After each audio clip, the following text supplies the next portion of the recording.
Aaron's fine. Okay, we are sitting in the cockpit of an airplane, and Aaron here, the skipper of this ship, is going to tell us a little bit about where we are and what we see in front of us. Awesome. Hey, how you doing? My name is Aaron. I'm the CEO of the squadron, and you're inside of a Hawkeye. This is where we fly from. There are 2 seats on board. The pilot sits in the left, and the co-pilot sits in the right. Just because you're a pilot on one flight, you might be the co-pilot on the next flight. So we take turns based on currency. The interesting thing about naval aviation, we mostly care about night currency. In fact, night currency lasts only 7 days. After 7 days, if you don't get a chance to land this airplane on board a ship, you're no longer night current, and you'll have to do a day arrested landing in order to be qualified to land again at night. So when you're on deployment for all of these fixed-wing airplanes out here, the most important thing you're curious about or that you're tracking is when was your last night trap. From the left seat here, we have the standard yoke. There's trim on the left-hand side, and then the right-hand side has trim as well.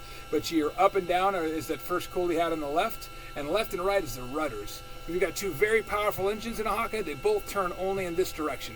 Because of that, when we add power, the nose moves in a specific direction, and you have to trim up the rudder. In the back of the Hawkeye, we have 4 rudders. 3 of them actually have rudders that move. One of them is actually fixed. It does not adjust anything with the rudder pedals. They did that because there was so much rudder authority. If you had all 4 moving, it could actually cause the fuselage to have issues along the way. There's 2 power levers that are down here. Those are the flaps here. You see the other interesting thing about a Hawkeye is the wings spread and fold. So they're folded here when we're storing the Hawkeye here on board the ship. Then obviously we move them around right about before we go onto the catapult. We'll spread our wings and get ready to go flying. The Hawkeye's got a basic automatic kind of pilot system called the AFCS. We've got the rudders down there. Another interesting thing about the Hawkeye is we have 2 different rudder modes. We can either be in 20 degrees of rudder or we can be in 6-2. 20 degrees of rudder means you have full throw in the rudders in either direction. When we get above a certain airspeed, right around 140 to 150 knots, it'll actually convert them over to 6-2, and that'll give us the amount of rudder throw will go in half. So if we go all the way forward with the rudder, it'll be half as much rudder as it was before compared to 20 and 6-2. Then when we get to be over a certain airspeed, they'll actually lock a pin in there so that you can't accidentally throw on a full boot of rudder, which should cause the airplane to depart or break basically when they're flying around.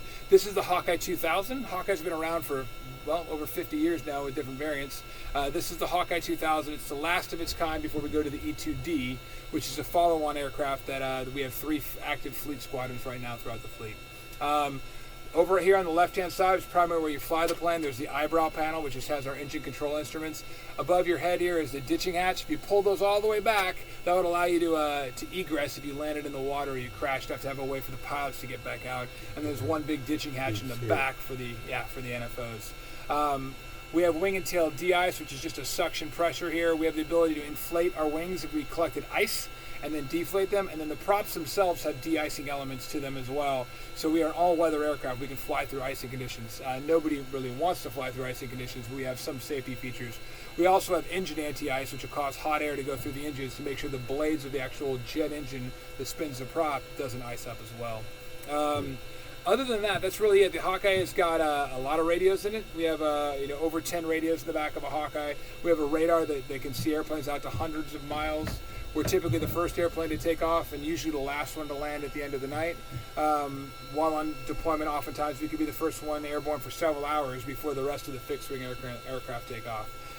2 pilots sit up front. 3 NFOs sit in the back that are kind of the eyes and the ears or the quarterbacks of the fleet. And we're involved in virtually every single mission set. So the NFOs that sit in the back of a Hawkeye are experts on every single thing that every single aircraft does that takes off on an aircraft carrier.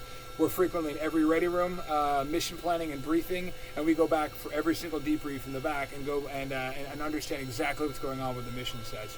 Not only do we work with the rest of the air wing, but we work with the Desron, which is basically all the different ships as well, because we're very integral into both the air defense picture and the surface picture as well, and how that whole thing fits together. So, truthfully, if you want to know about an air wing and all the different mission sets, you can come find a Hawkeye NFO and then ask the Hawkeye guys what's going on. They can walk you through.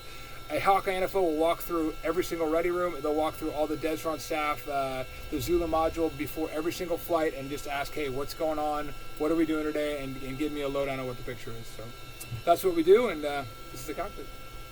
That is great. Thank you so much, Aaron. Cheers. Appreciate it. Appreciate it. All right, jump in.